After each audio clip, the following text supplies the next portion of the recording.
Good evening, ladies and gentlemen. My name is Çeğî. I am the Indigenous Education Consultant for Secondary at Grand Erie District School Board.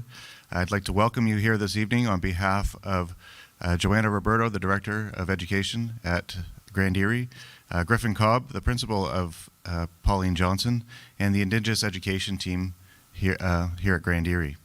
It is now my honor to introduce you to Trustee µ·ʌᵉ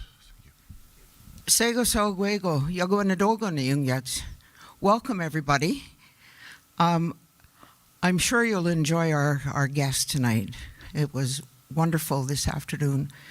I just wanted to mention that, as many of you who are here know, we normally start formal gatherings with Onondaga and Tuscarora, or the Thanksgiving, as a reminder about our place, the people in the natural world. So tonight, when we finish this group of talks, we'll have ΔΕΙΧΑ Miller come up and he'll close for us. Good evening. My name is Lisa Monroe, and I'm going to do our land acknowledgement this evening. The Grand Erie District School Board recognizes 6 nations of the Grand River and Mississaugas of the Credit First Nation as the long-standing peoples of this territory. We honor, recognize, and respect these communities, as well as all First Nations, Métis, and Inuit people who reside within the Grand Erie District School Board. We are all stewards of these lands and waters where we now gather, learn, and play in the spirit and commit to working together in the spirit of reconciliation. At this time, I'm pleased to turn it over to Eli and Jean-Paul, who are going to introduce our guest this evening. Thank you. Rick Hale is of the Beaver Clan of Tuscarora Nation of the Haudenosaunee at the Grand River. He holds a master's degree in American Studies of the State University of New York at Buffalo. He is a former assistant director for public programs at the National Museum of the American Indian, Smithsonian Institution, museum director at the Institute of American Indian Arts at Santa Fe, an assistant professor, Native American Studies at SUNY Buffalo. Hill previously served as senior coordinator of the Indigenous Knowledge Center at Six Nations Polytechnic. In Ōswego, Hill is presently working with a group of historians on a book focused on history and legacy of the Mohawk Institute, the oldest Indian residential schools in Canada. He is currently the Indigenous Innovation Specialist at Mohawk College in Hamilton. Oren Lyons is a faith keeper of the Turtle Clan and serves as a member chief of the Onondaga Council of Chiefs and the Grand Council of the Iroquois Confederacy, the Haudenosaunee people. He is Professor Emeritus at State University, New York at Buffalo, and has a Doctor of Law degree from Syracuse University, where Lyons Hall is named in his honor. Chief Lyons is an All-American Lacrosse Hall of Famer and honorary chairman of the Haudenosaunee Nationals lacrosse team. He is an accomplished artist, environmentalist, and author, and is a leading voice at the United Nations Permanent Forum on Human Rights for Indigenous Peoples. Chief Lyons has been honored with numerous awards for his work, including the United Nations NGO World Peace Prize, the Ellis Island Congressional Medal of Honor, and the Elder and Wiser Award of the Rosa Parks Institute for Human Rights. Oren and Rick, we are honored to have you join us in conversation. Hello. That's all I have to say for tonight. Thank you very much. Some people will say that was one word too many. Well, µ·ʌ·ʌ, I'm a Tuscarora. We follow our mother's side of the family.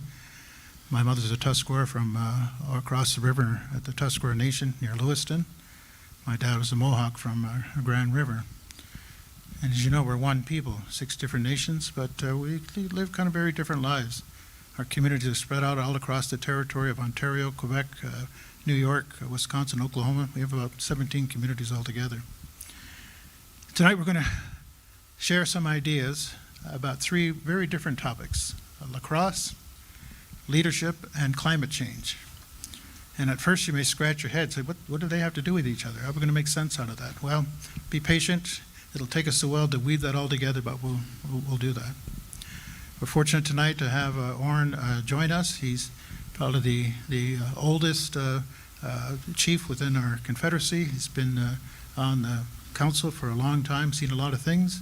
But I would also have to say, it was 4 years ago today. I was supposed to be the MC at an honoring for Oren. But unfortunately, my son passed away that night, my son Travis. And it's taken me 4 years to kind of recover from that, but also to be back here again to honor Oren for his experience. We worked together at the University of Buffalo for many years. We worked to help to recover the wampum belts that were taken from our communities. And we also worked together on the lacrosse team. So Oren, we're going to kind of begin with lacrosse. And as we know, next month, the Haudenosaunee men's national team is going to go to San Diego to compete in the World Lacrosse Championship. We were banned from competing in World Championship for about 100 years. And then one day I got this phone call from you-know-who, and he said, let's form an international lacrosse team. Well, I rolled my eyes and I said, oh, okay, well, let's go try that. And now here we are. Our team is now third in the world. You think about that, about 70 countries playing from the small communities we come from.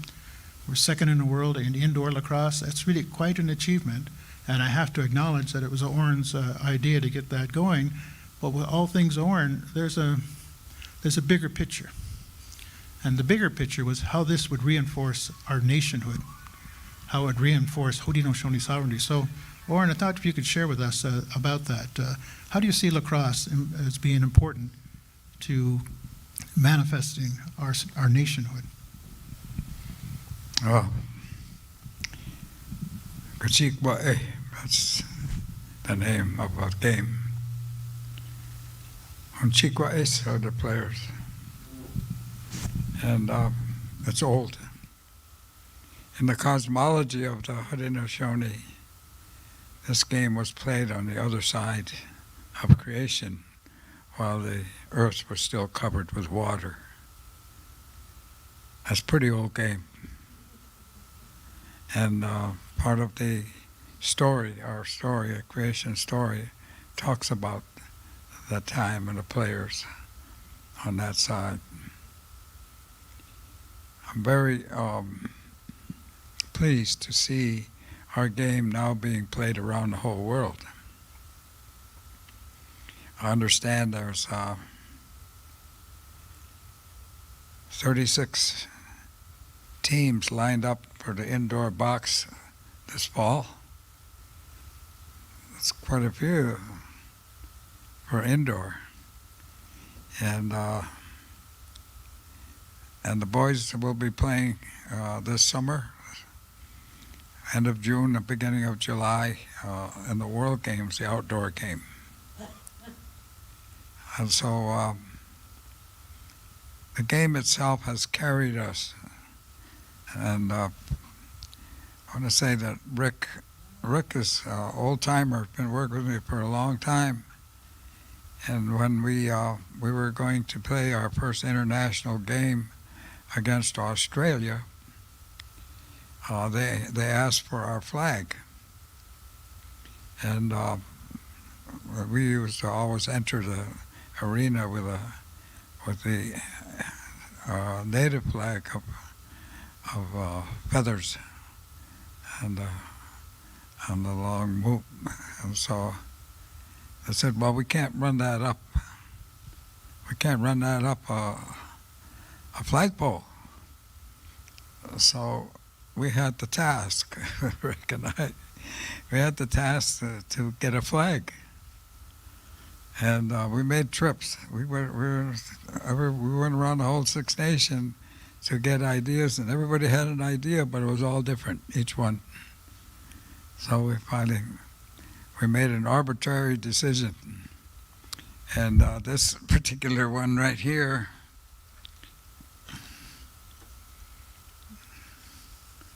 this is the Hiawatha belt. I said, we don't have to design a flag. It's already done. And you can't get a better symbol than that. And because of the Tuscaroras coming into our Confederacy back around 1712, maybe it took 1722 for them to get all the way up here. They became the Six Nations, so we made this flag. I said, we just made an arbitrary decision. That's the flag. So we made the flag, and we flew 6 eagle feathers with it, representing the additional 6 team, or 6 nation. And so it's very old. And in the center, you see the tree of peace. And that has been our message. Our message is peace. The historians and the people who write history, which is not us, we're always the subjects, made us bad guys. They didn't emphasize that tree of peace. You know, we were those pesky redskins. We tipped over trains and wagon trains and just fierce people. And the reason why is quite simple. You can't take land from a good guy. So we got to be bad guys so you can take our land. Not complicated, but very deliberate. And so our Confederacy flag, the ṕ ዓይᵉ Ꭿန့, the Union. We're talking about, there it is, it's plain, it's very plain, there it is. This is probably the first United Nations in the whole world. The whole concept, the whole idea. It's about 1,600 years old now. Contrary to a lot of so-called historians who said our Confederacy came together just around about the time that Columbus stumbled on our land. So we've been the subject of historians and history, and we rarely get to write our own story. But it goes on. And so what Rick and Barry White, Marilyn White, and John Mohawk, so these were young people at the time when I was coming back to Onondaga from New York. I was an artist in New York City. I worked with advertising, if you can imagine. I knew more about Americans, and they certainly didn't know much about me. But today's times now, we come together, and these are very, very serious times. And essentially, we have to keep hope for the people, because that was our instructions. That's what we received early on in the Confederation. Never take hope from the people. So you leaders, which is us, you leaders always give the people spirit. And so today, as a species, you know, the human beings come in all colors, all sizes. We're like dogs. We come in all shapes and sizes. But we're one family. We're our family. And we have to look at it in that way today for survival as a species. We're in that position right now. And as the earth is heating up from our total mismanagement of everything as human beings, we're facing serious crisis. And talking with the young The young people today, this morning, you know, I had a great empathy for them because we're handing them a big job of our mismanagement now. It's going to be up to them to straighten that out. And I'll just make one more statement here. That is, when I went into the Army in 1950, beginning of the Korean War, there were approximately 2.5 billion people in the whole world. And it took thousands of years to get there. So from 1950 to today, there's now 8 billion people in the world. We've tripled the population in one lifetime. Better wake up, folks. It's not sustainable. Not enough water, not enough land. And the adjudication of water is serious. There are places in this world who have almost no water. And then here we are, sitting in the Great Lakes. We got almost a third of the potable water, and we're messing with that. So these are facts of nature, not of politics or not of anything else. It's the reality that we live in. Nature's the boss. It's always been the boss, and if you don't understand that, you simply suffer the consequence. There's no mercy in nature, just the law. And the law is what we have to follow. So the Confederacy, the old Confederacy, is based on that law. And as you look about and you look at the political situations in the world today, and in particular the United States, you know, going back to Civil War, South against the North, blue states, red states, ridiculous. And here we are facing an existential crisis for all humanity, and you got a war going on in the Kremlin. I mean, where is the common sense in the leadership? So that's the reality we are in today. And that's the good news. So we're going to get to the bad news yet. Oh, when I hear Oren talk, it always makes me feel guilty because I have 12 children altogether. So I'm responsible for 1% of the Tuscarora Nation.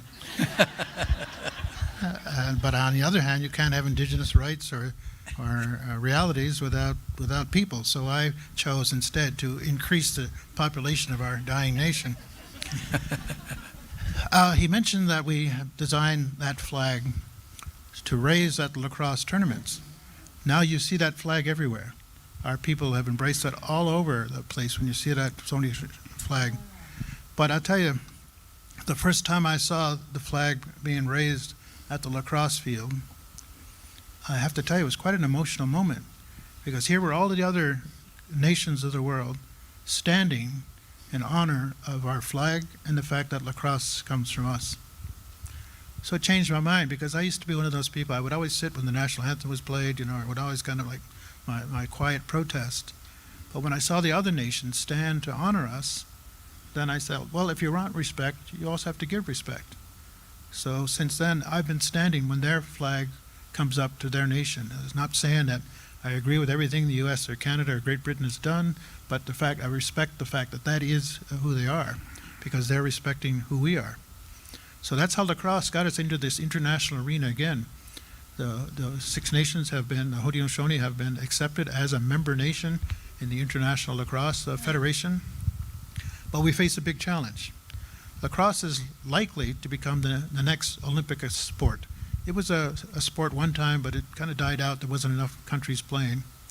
And a Haudenosaunee team participated in 2 previous Olympics, one out in Los Angeles and one in St. Louis. And in fact, the one in St. Louis, it was an all Haudenosaunee team that won the bronze medal. There were players from 6 nations. But they were playing with a Canada jersey. We're not doing that anymore. We're the Haudenosaunee. We're going to play for our nation. But our nation isn't accepted within the United Nations. In order to compete in the Olympics, you have to have that recognition from the United Nations. Oren's been involved in the United Nations for well over 25 years. So Oren, what do you see as a way forward? How are we going to get the kind of recognition necessary for us to be recognized as a nation in the international arena? Well, number one, we have to keep our team going. And we have to be competitive. When I was talking to the head of USA Lacrosse some years back, his name was Steve Stenerson. And Steve, I said, what's your player pool to choose your 23 men, which represents the U.S.? What's your player pool? He said, maybe 450, 500,000.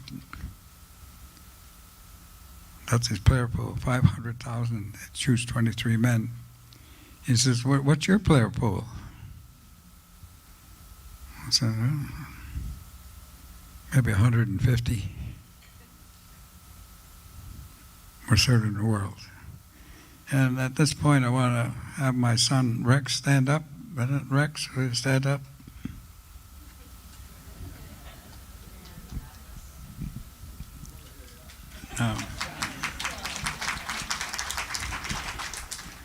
Rex is our high scorer for 3 world tournaments. He's played in 3 world tournaments, and he's been our high scorer. The last game was in '98. And he's picked up a lot of my work right now. But it's his generation, men like that are out there representing us now. It's important. The Confederacy is important because, as you see in the center of the Union there, the Onondaga Nations, represented by a great tree of peace. So peace is essential. Peace is vital. That's our mantra. Not what the politicians call us, and not what they call us killers and wagon trains and so forth, and then never told our history. Never told how we instructed them about democracy. And I'm working right now on the 1775 Treaty of Neutrality, where our Confederacy agreed with the request of the Continental Congress at the time, can you stand to the side in this coming conflict with Britain, our father, and let us settle this between us. And our leaders at that time said, we had a discussion with your father earlier this year, and he said the same thing. Both sides were afraid that if the Six Nations took a side, that side was certainly going to win. And so we agreed, 1775 Treaty of Neutrality. And I'm absolutely sure that none of you know about that treaty and how important it was for the development of what is now the United States, and how fundamental it was when they came to us and they asked us with their hats in their hand, can you stand to the side? That's the history that you don't know. And I didn't know that. When I got to be one of the council members, I had to learn. I had to learn on my feet. And when we took our Confederacy and all the Indian nations to Geneva, Switzerland in 1977, and we got out of the grip of both Canada and the United States and Central and South America, and we went to Geneva. And then we moved into the international field. And we found out that the whole world loved Native people, except here. And the reason was simple. It's all about land. It's all about clearing title to land. But now, it's more than that. Now we're at this edge here where it's the survival of us as a species. So it's important for us to have that broad perspective. All of us, every one of us that are in this room, have a responsibility for future. You know, it's been told, you know, to us in the beginning of our confederation, 7 generations. Make your decisions on those people, 7 generations. So 7 generations ago, there were leaders that made it possible for me to be sitting here talking to you.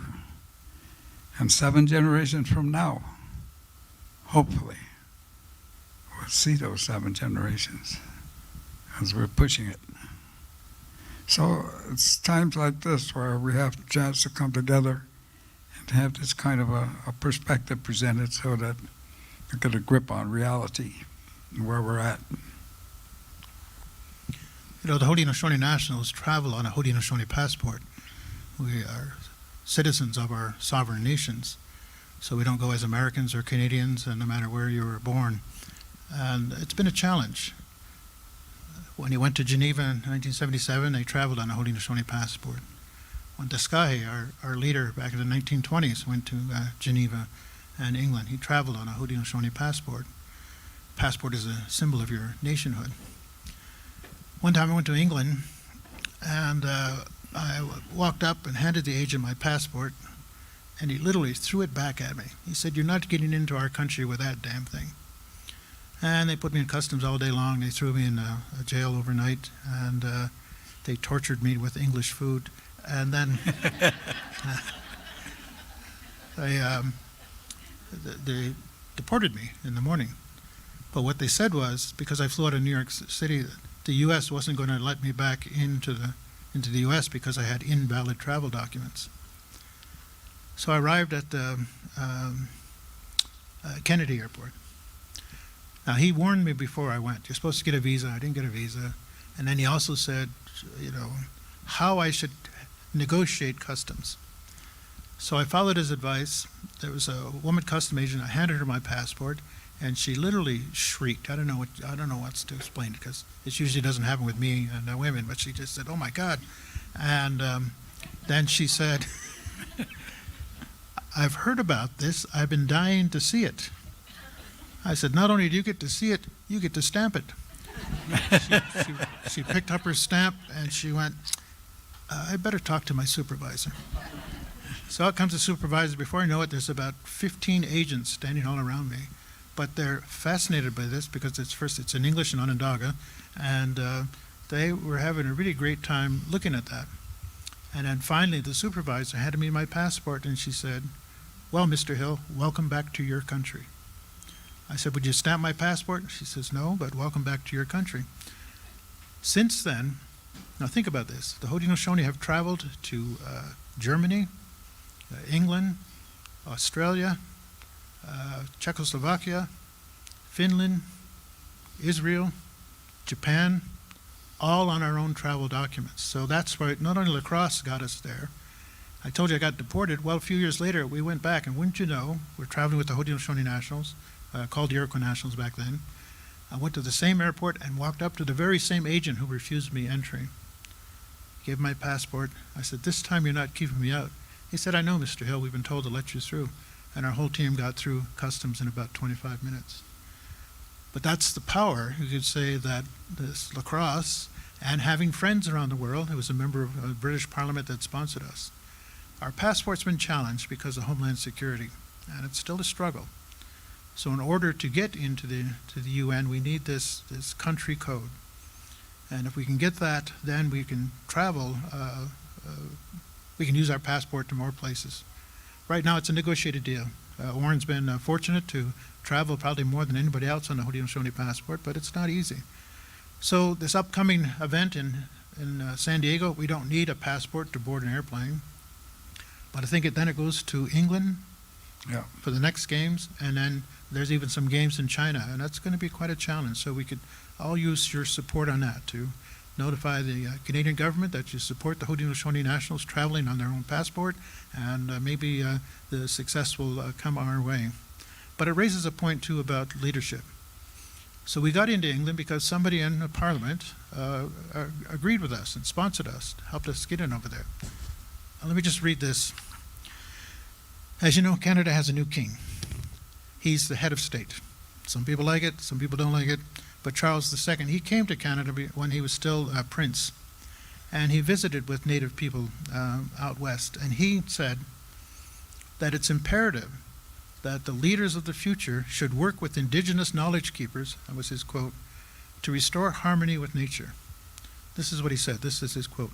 We simply must learn practical lessons from traditional knowledge through deep connections to land and water about how we should treat our planet. Goes along with what you've been saying.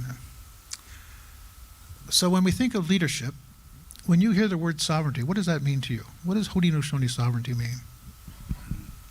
Well, you know, it's mentioning the new king.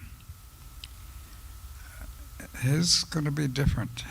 He's going to be much more inclined towards the environment. He has been all of his life, and I think that was one of the reasons why his mother carried the crown right to her grave.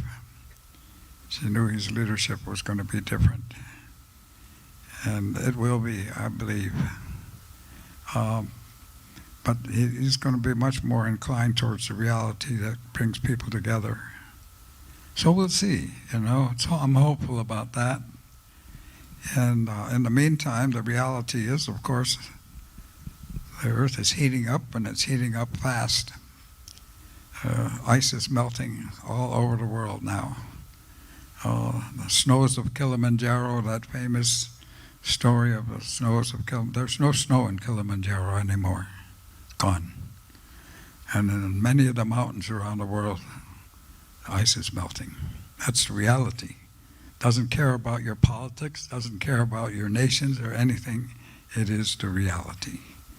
And that's one of the reasons why we're sitting here, is to remind everybody, you know, if you're concerned about the future, and you should be, and you're concerned about your children, and you should be, well, now's the time to act. And so it's going to take people like all of you in this room to turn that. You're going to have to talk to your leaders, and you're going to have to be vocal about it. We can't wait around for politics now. And so I'm just pleased to have this opportunity to put that message out there. When you mentioned one time that sovereignty is the act thereof, what did you mean by that? Well, that was been our, you know, one time when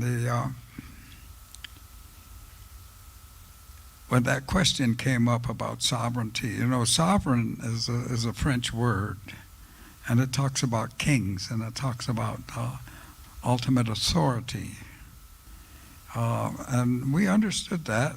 Our leaders quickly understood, but they put a different emphasis on sovereignty. They put the ultimate authority in nature, all of our nations, right straight across anywhere in the natural world. People, they knew who was boss there. And so it's important now to understand how our conduct is going to direct and also determine what the future is going to be for our children and grandchildren, 7 generations. In other words, what I'm saying, you better make sure that there is a 7th generation. We're at that point. And we don't have a lot of time. So I think this discussion is very important to get that message across, make sure you hear what I'm saying. And at the age of 93, I've almost 100 years of perspective now. And when I started out, I was looking at the young children today, we were talking. I said, I was sitting in that chair. I didn't know what was coming. I had to learn. And I've been a runner for the Confederacy because I went to a university and because I had the language of the white man, they would say, okay, you go. And here's the message you carry. So basically, it's what I've been. I've been a runner for the Confederacy around the world. What are some of the issues you've had to face being a chief? Well, the basic issue was carrying the Haudenosaunee passport. But it's so politically charged. And what I find out is that our perspective internationally is very strong. If you go anywhere in Europe, around, I just love Native people. But American, what we call Indians. And that was a misnomer. We're not Indians from India. But that was, that was Columbus's mistake. He thought he was in India, so he called us Indians. So we started right out with a mistake. Then here comes an Italian by the name of ﷺ, and we became Americans. That was Italian. Come on. I said, where's the indigenous? So when we went to Geneva in '77, we said, how do we announce ourselves? Now it's our self-determination. And we had a meeting. I had a meeting in that island off the shore of British Columbia, 1975. And we had to determine how we would announce ourselves. And we talked about Native, we talked about all of the descriptions of us, and we decided finally, a very contentious and long discussion of North, Central, and South American leaders, that we would call ourselves indigenous, because our people are not one kind. We have islanders, we have people in the Arctic. They're not all Indians, but they're all indigenous. So we decided that we would announce ourselves when we went to Geneva as the indigenous peoples of the Western Hemisphere. So that's where the word indigenous comes from. And now you see it everywhere. But reminding, even this morning we're having a discussion at the breakfast and so forth about the term. And indigenous is a very collective term about Native peoples. But each of those Native people have their own nation. They have their own, Arapaho, Cheyenne. You just name it. They all have their own names, their own languages. There's today left in probably North America about 500, a little more than 500 separate Indian nations still surviving with their own languages, still here. And now with the world population at 8 billion, just reflect on that, 8 billion people in the world. And just 70 years ago, when I was 20 years old, there were 2.5 billion people. And better reflect on those numbers. That's the reality we're in. We're in an explosion. We're in two positives. One positive is the ice is melting, and the other positive is the human population that's exploding. Not enough water, not enough land. So it's going to take adjudication, it's going to take cooperation, it's going to take understanding that we're all human beings. We're a species, and we're at risk. So you talk to your leaders. Never mind about control, never mind about power, but talk about 7 generations. It's essential for survival. And the earth, of course, is the earth. It doesn't matter at all to the earth what happens to us. No concern. It's going to be here. It's been here for 5 billion years already, or a little bit more. And we as a species are pretty short-lived, actually, come to that kind of a time frame. So we're a question mark. Do we survive or not? And the only way we're going to survive is to work collectively for the common good. collectively for the common good.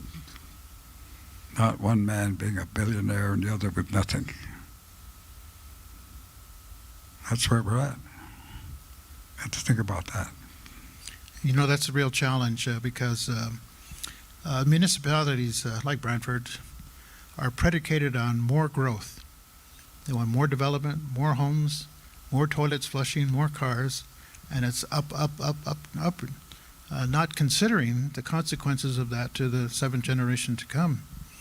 And I think there's the challenge of how do we get political leaders to understand that less is better for the future because it generates more taxes and then they get to spend more. So I think it's a real dilemma. When you look at what's going on here, you know, they put in this green belt, a protected area. But now they want to dismantle that for industry, for more growth. So if you actually drive through the green belt and take a look around what's going on, there's very little green left in that. So I think what Oren is saying is correct. Our time may be limited because the systems we've inherited keep grinding away, keep pushing ahead. And Indigenous people, particularly the Haudenosaunee, have been trying to be the voice of conscience about this. In 1977, Oren and John Mohawk and Mike Myers worked together to produce a book called The Basic Call to Consciousness. And you can find it online, and I recommend everybody read that. It's a little dated, but the perspective there about the systems that we're trying to work against. And it's very, very challenging. Now, you've met leaders from all around the world, religious and parliamentary leaders. Did you find any resonance to this kind of thing you're talking about, working towards the earth? We're starting to wake up. I'm dealing with a lot of amazingly powerful financiers right now because they see it. They see it coming. They see the collapse coming of your monetary systems. And they said that the capitalism that's in control of almost everything in the world is so instilled and so involved that you're not going to change it. It won't change. When they ask us, what is one of your principles, we said our fundamental principle is to share. Share what you have. And we have an agreement and a treaty, and one of the oldest treaties after our Confederacy, and it's called One Dish, One Spoon. Everybody takes a bite equally around the world. One dish, one spoon. Well, that concept is, they took that and they said, okay, share, we'll do that share. So now, if you ask them for a share, you're going to buy it. You buy a share. They flipped the whole concept on its tail. You go buy a share. So there we are. But the inequity that is prevailing around the world today is the problem. Some people with nothing and some people with everything. I know of some very wealthy people. I've been involved with, sometimes I walk into that circle and they do have one line that they're very angry about. They have to get in line. You know, usually they want instant success right away. But this, they got to wait. There's a line. And you know what the line is for? Yachts. You got to get in line for the yachts. So there you are. I mean, but you know, us in this room, and I'm inclusive. We're all pretty much the same. We're just common folks, and we have a responsibility to the future. So I think that's what the Confederacy has to offer at this point, is that principle of sharing, and we got to get back to it. Earlier too, we talked about there was an experience that happened in 1799, and these four beings came from the sky. They took this man on a journey and looked back, and he was able to see a lot of things happening. And they were forecasting what might come true. Now you got to remember, 1799, who would believe that the water would become undrinkable? People couldn't really understand that, but that's what they saw. They saw things changing. They saw the trees dying from the top down. but they also saw the earth withholding its sustenance. The strawberries aren't going to turn ripe. The crops aren't going to grow. You could say then we have, since 1799, our leaders have been concerned about that. How are we going to survive this? Or are we kind of just wringing our hands, but we have to do something? So what's your take on that vision of 1799? Well, my take is that indigenous people are going to survive because we've been in that survival mode for a long time now. We've been poor, so-called poor, but we've always had community, and community is really what you want. Community is what it's all about. The human community, the community of the natural world, they're all communities, and we are really responsible for all of that. And we have to get back to that responsibility. And we're wasting time right now. We're in wars, if you can imagine. This war over there, and it's just amazing that there's bombs going off as we're sitting here, going backwards. We're going backwards at an amazing pace with every bomb that goes off. It's affecting all of us.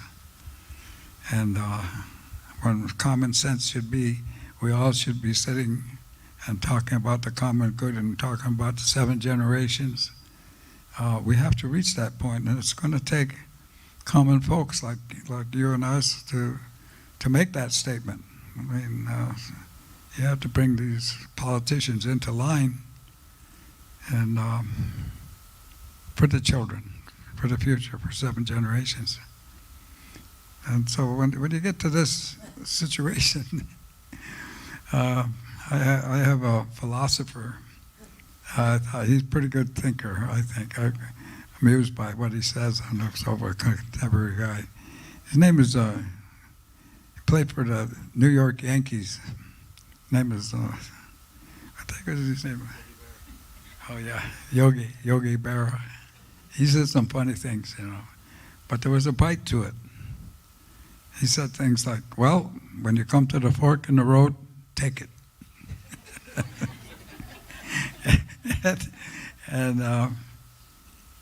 And one thing that I'm listening to him about now, and it's been in my mind now because we're at that stage, he says, well, it ain't over till it's over.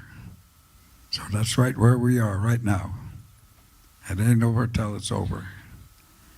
And I would say right now that this battle of reality is starting to take shape, and we're coming together as a species to self-defense here. So you got to speak up. Common folks got to speak up, and gee, be careful who you choose for your leaders. Be careful. Very careful about that. But here we are, and this is going back to Yogi, it ain't over till it's over. So the fight is on. And I look at this whole situation something like a prize fight, world championship fight, 15 rounds. We're in the 15th round. And it's even. The fight is even. So that's where we are. So you got to put everything into it right now. Talk to your leaders, talk to your family, and common folks got to take charge. Common sense back. Common sense versus dollars and cents. It's simple as that. Well, that's a good point too, that you either can take prophecy or the gloom and doom that the sky is falling and just throw your hands up and say, well, I'm going to live it up until it comes to an end. But the challenge that was given to us is that make sure it's not your generation that's responsible for letting it come to an end. You have to work hard at that. So maybe we've been distracted by a lot of issues along the way, what happened to our people. But one thing that Oren's voice has been consistent as long as I've known him is about if we don't put our collective minds together to reestablish this loving relationship with the earth, yes, and we're going to suffer. It doesn't matter about sovereignty. It doesn't matter about treaties. It doesn't matter about all of that stuff. If the earth, the very earth that we were gifted to and gifted with, is not going to be sustainable. So as climate change is coming, as we know, it's going to severely impact on our community. We can already see the results of that. You know, right now, I think there's over 100 wildfires across Canada, and about 30 of them are truly out of control. Tens of thousands of people having to flee their homes. And you have to ask yourself, what is the earth? What is the sun? What are the thunderers trying to tell us? They're trying to get our attention. And in the creation story, they said that the elder brother, we call the sun, he rises up and he stops midday, pauses for a minute, and he looks down to see what humans are doing. And what his instructions were, if you see that humans are fighting, turn up the heat. Try to get their attention. Try to get the humans to stop thinking about this and think about the universal plan for peace. You could say our master plan. So maybe that's what's going on. The sun is trying to warn us by amping up the temperature. The thunderers are trying to warn us by sending rain and floods to wash away all human-made structures. To get back to that elemental thing is that we're sacred beings born in a sacred world, and we have a sacred trust.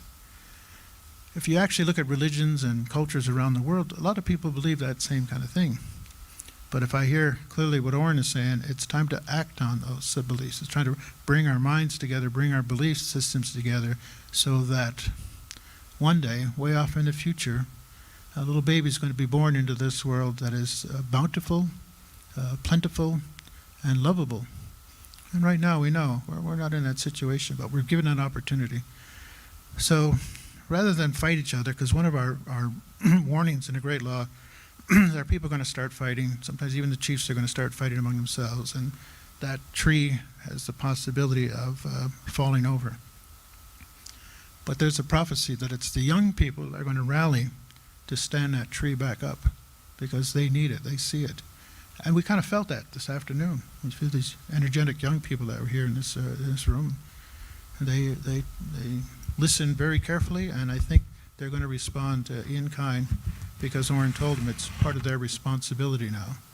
As young adults, they have to act. And maybe they have to act better than we did to try to change that. You want to talk about this? This is the two-row. How many out there are familiar with this belt? Raise your hands. That's pretty good. That's pretty good. 1613. And it runs over a long period of time. And, you know, it wasn't one day, it was a series of events, a series of time. But 1613 it started. Let me hold that, because you talk with your hands, but you got to keep the mic up to your mouth. There's two rows. And that was our leaders speaking together with the Dutch. I was speaking with the Dutch at that time. And we said, well, we're going to make an agreement. They wanted an agreement so that they could do trade. And our leader said, let's broaden this out into our relationship. So this is our canoe. And we don't have a lot in that canoe. It's very slim, and it's pretty much the same. And this is your boat, and your boat is just jam-packed with everything. And these three rows in between are three principles, and they unite our two vessels. This is the road of, this is the life, and these are two vessels going down the river of life side by side, and we're linked by peace, equity, and the future. These three links here put our vessels together. You in your boat and we in our canoe. 1613, that concept. And many nations have held that. George Washington has held that belt. All of your leaders have held that belt. France has held that belt. Spain has held that belt. They depend on that. That's a union of common sense, I would say, for future. And that's an agreement. It still stands. It's still here. So we just got to get back to adhere to that. We got to stay together. We got to work together for the common good. And the original belt is like this. Doesn't have an end because it goes on. But in the beginning, there's no. It just starts. That's the beginning. 1613. Those are good mines. And if you see those two rows, it's called a two-row belt. That for years and years, the American government kept that belt. They had it in their archives. We now have the original belt back. And so, because of what it says. And so here we are, back to the Union, back to working together for the common good, for all of our future. And I'd say it's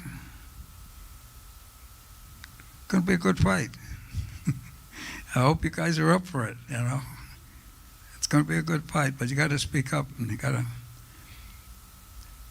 whack your leaders aside the head and tell them to wake up here and get back to the reality of future 7 generations. Or let me just say a sharply worded letter. So what we heard is that we have a common destiny, that river of life. We're both, we coexist on it. Our treaty arrangement was that we're going to work together for that. These principles, these old principles that come from 10, 15,000 years of living on this particular land here. And just like the king said, there's knowledge in that canoe that could be helpful for the people of the ship to recover that loving, sacred relationship to the earth. So we wanted to leave you with that thought today. We appreciate you coming here. We'd like to thank Joanna for arranging to get us here, ؐİndigenous for providing the opening and the closing. And I also wanted to acknowledge Ray Sky. Ray, would you stand up just a minute, please? Ray is the artist who made this work. He spent his adult life studying what it is, the teachings of our people, put it into a real form. The Haudenosaunee, we continue this. We carry it on as best we can. It's not always easy, and we face a lot of difficult things in our way. But think of it, the principles that were given to our people when the world was created, when the Great Law came, when we learned that the earth is in jeopardy, there were principles involved, shared with us, and we'd have to get back to those principles and apply them in real creative ways. And it takes both the energy of the youth, the wisdom of the elders, and perhaps some creative financing, but I think we can find a way to do that.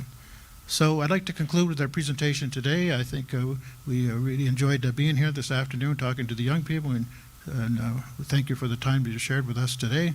Is there a last thing you'd like to share? Yeah, just one more statement along with the great law of peace. That's the full statement. You just don't say the great law. You say the great law of peace. That's the full statement. A lot of times now I've heard leaders use the term great law, and they use it as a term of authority. They don't put the peace. But that's the tree of peace that you see over there. That's the tree of peace there. You see it depicted all over. It's a great symbol. That's in the belt here. I went that belt. And so peace is the message. Peace is the message. It's the only way we're going to survive. And they should just scrap a couple of those great warships they have, or a couple of those great planes, and put it back into the ground, and the people working for the common good. Peace. That's the message. And one thing that helps that is our expression of gratitude. So ṕᎯန့, if you could come up and share our closing, our words of thanksgiving as we honor all of those things that we've inherited. Gunjokwa. So what the home CEO Scott Nagari West. Negari walk Eddie Wayandakwe, Nana Agari one holder. Nana saw we air the walk one hodongo, walk what the no what I don't know where. Uri Wagwego Zini, some what got one in the hero in a dam. Onagadi hate to make no one and see what daddy what the hunter. Dietino Horado, native is Star John Jade, and you know when you got our seat that Gonzalaqua, then a ungwe sooner.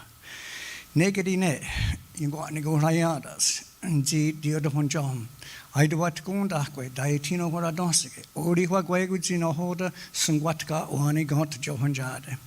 A Gwego Naganaga, Sua, Gunja, 8 Togundi, Derom, a Gwego, Ohunjage, Zino Hodi Uduni Haje, Garaje, ne Unokwa. Kaheta Gesum, Nene John Hekwa, Neo Hundessa, Nyat Dioriwage, Agwego Nagarunda Sung, Zino Gundi Dakinunjes, Nene Gunderio, than a Zito Ogua. Nungidi 8 to 8 Noe, Ohunjage, Zino Hodas and what got one, what you know what I don't know. Diet to 8 doing any swan, Negora. Negadine Oni, Zitkaron Yade, Sauyero. Ziniuti, Sungwatka Wani, Agwego, Sego, 820 Diera Haje, Yunatka one Hajina Odi, such Tansera, Iangoya Dieri Stakwa. Nungadi 8 to 8 no Arde. What you know what I don't know, Agwego Nahoda, Sego, Yunatka Waje, Zitkaron Yade. Diet to 8 doing any swan, Nigora. Negadine Nua, Ona, Yagahewe. Dundayetino Horado, Nedium Kiardo. Azika. Ona Yakahewe, Adwede Nigura Ka Shongo. Negadi, Ayutiri Hua Naga Senedi on Kiaradon, Nene Skana Ayaguano Danyo Sege, Skana Aizidaway Zino Yaguatan Jungwa, Negadi Ne Oni, Nene Skana Ayaguano Danyo Sege, Nene Ziniuzi, what Nigura Yada ne Owani Sadade. Nugadi 8 to 8 Niote Ditino Horada Nedi on Kiaradon, Diet to Nito Aganesawa Nigura. Neoni ne sungwayatizum, roi radam, agwego, ta hayerite. Zini zit hari kanyo, zitkarun hiade, neoni zitkarun and johunjade. Ne agwego, skane, yoyote, ingwadi wage. Nugadi, 8 to 8 near that Siduano Horad ne sungwayatizum. Diet to near Toganeswa, Nigora. Doga Tana Hodi, Tagaderi Hokrase, Hizikiwa is Wayat, that songs what got way, Nagana Horadotsala, Dietonicavonage, than on a 8.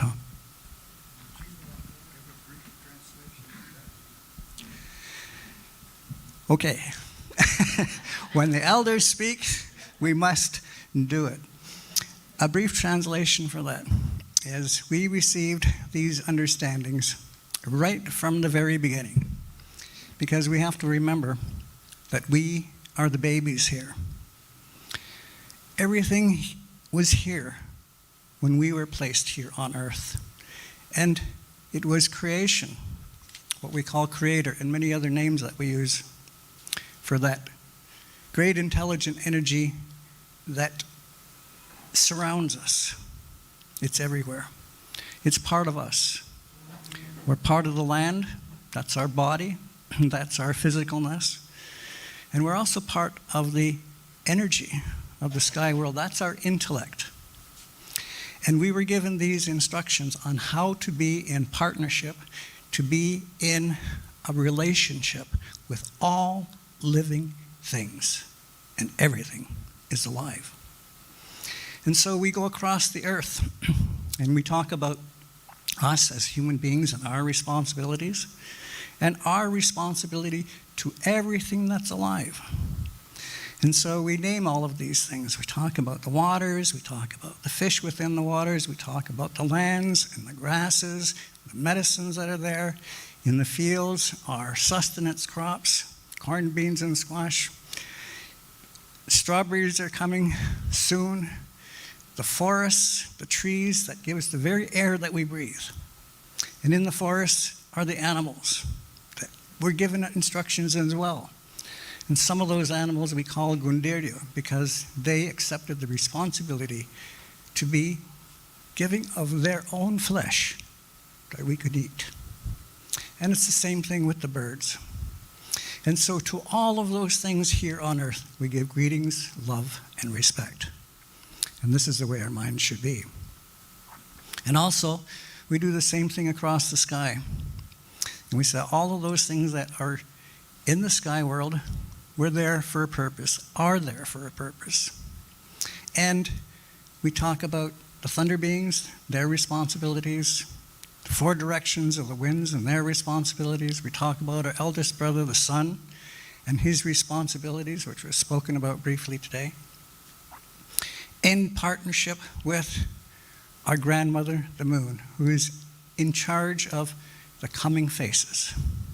And that's why we respectfully call the women folk our mothers, because they're the ones that bring in the new families that come, the new faces that are coming, new relationships that are coming. And so that's why she's our grandmother. And the stars in the sky, we hardly give them any thought, but they're there for a purpose. And it's our responsibility to be a part of this preservation, part of this respect that was talked about earlier on today. And then we say this is how our minds are to be. And then we talk about these ones we call ṕʰ罹 There are protectors. There are other energy beings out there that helps creation. And those beings are responsible for our intellect, and they're also responsible for our safety. So we've asked them, and we've said today to join us, because everyone will travel today, and we ask them to take you safely through your travel, that you arrive safely to where you came from today. And to them, we say greetings, love, and respect. And this is the way our minds are to be. And last, we start with the beginning, where all of this was put into motion by a thought. And it says in our language, ṕ̓န့ʔʔ Ꭿ뾱 Ꭿ噚gy. And that means that the thought created this earth that we live on in preparation for us as human beings. And think about that, to take that personally, because that's our reality. And this is the way our minds are to be. So this great intelligent energy, we say greetings and love and respect, that you put in a perfect puzzle together, the sky world and the earth world, and made them one. And so this is how we give our thanks, and there's the reasons that we give our thanks. And those were the words that have been given today. Ꭿʰ罹 Ꭿ噚gy.